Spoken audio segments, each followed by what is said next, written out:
بسم اللہ الرحمن الرحیم۔ السلام علیکم۔ مچھر اور کھٹمل۔ مچھر سے بچنے کی کوشش کریں۔ اجوائن پیس کر برابر مقدار میں سرسوں کے تیل میں ملا کر اس میں گتوں کے ٹکڑوں کو تر کر کے چاروں کونوں میں لٹکا دیں۔ مچھر کمرے میں نہیں آئیں گے۔ نارنگی کے چھلکوں کو جلتے ہوئے کوئلوں پر ڈال دیں۔ اس کے دھوئیں سے ایک تازہ خوشبو بھی آئے گی اور مکھی اور مچھر بھی قریب نہیں آئیں گے۔ نارنگی کے چھلکے بھی پاس رکھنے سے کھٹمل اور مچھر پاس نہیں آتے۔ گھر میں پیاز، لہسن، تلسی کے پتے، ارنڈی کا تیل، نیم کے سوکھے پتے اور چونا ضرور رکھنا چاہیے۔ پکنک پر جاتے وقت بھی ایسی چیزیں اپنے ساتھ لے کر جائیں تاکہ ڈاکٹر کے پاس جانے تک کسی جانور کے کاٹے کے اثر کو کم کیا جا سکے۔ شہد کی مکھی کا کاٹنا۔ لیموں کا رس نمک کے ساتھ ملائیں اور شہد کی مکھی کے کانٹے کی جگہ لگائیں، آرام آئے گا۔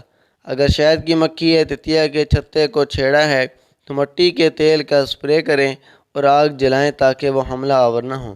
شہد کی مکھی کے کانٹے پر دیا سلائی کا مسالہ پانی میں گھسا کر لگانا چاہیے۔ نیم کے پتوں کو پیس کر لیپ کرنے سے بھی شہد کی مکھی کے کاٹنے پر درد کم ہو جاتا ہے۔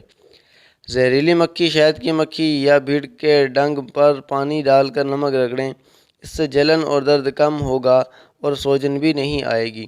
چوہے کا کاٹنا۔ چوہے کے کاٹنے پر کٹی ہوئی جگہ پر دیسی گھی ملیں اور پھر نل کھول کر پانی کی تیز دھار ماریں۔ اس طرح پانی کی تیز دھار گرتے رہنے سے زہریلی جلن ختم ہو جاتی ہے۔ چوہے اور مکڑی کے کاٹنے پر آم کی گٹلی پانی کے ساتھ گھسا کر لگانے سے سوزش اور جلن درد میں آرام ملتا ہے۔ پاگل کتے کے کاٹنے کا علاج۔ گیہوں کے آٹے کو پانی میں گوندھ کر روٹی بغیر سینکی کتے کے کاٹی ہوئی جگہ پر باندھیں۔ 15 منٹ بعد اسے کھول کر کسی دوسرے کتے کو کھانے کے لیے ڈال دیں۔ اگر وہ کتا اسے نہ کھائے تو سمجھیں کہ پاگل کتے نے کاٹا ہے۔ اگر کھا لے تو سمجھیں کہ جس کتے نے کاٹا ہے وہ پاگل نہیں ہے۔ کتے کے کاٹی ہوئی جگہ کو صابن سے دھوئیں، اس سے کتے کے کاٹے کا زہر نکل جاتا ہے۔ گوار پاٹھا کو ایک طرف سے چھیل کر گودے پر پسا ہوا سوندھا نمک ڈالیں، پھر اسے کتے کے کاٹی ہوئی جگہ پر باندھیں۔ اس طرح روزانہ 4 دن باندھیں۔ مریض کو شہد کھلانے سے بھی فائدہ ہوتا ہے۔ پاگل کتے کے کاٹنے پر سرخ مرچ کا لیپ کرنے سے فائدہ ہوتا ہے۔ یہ لیپ لگانے سے پسینہ بہت آتا ہے جس سے کتے کی زہریلی لار باہر آ جاتی ہے۔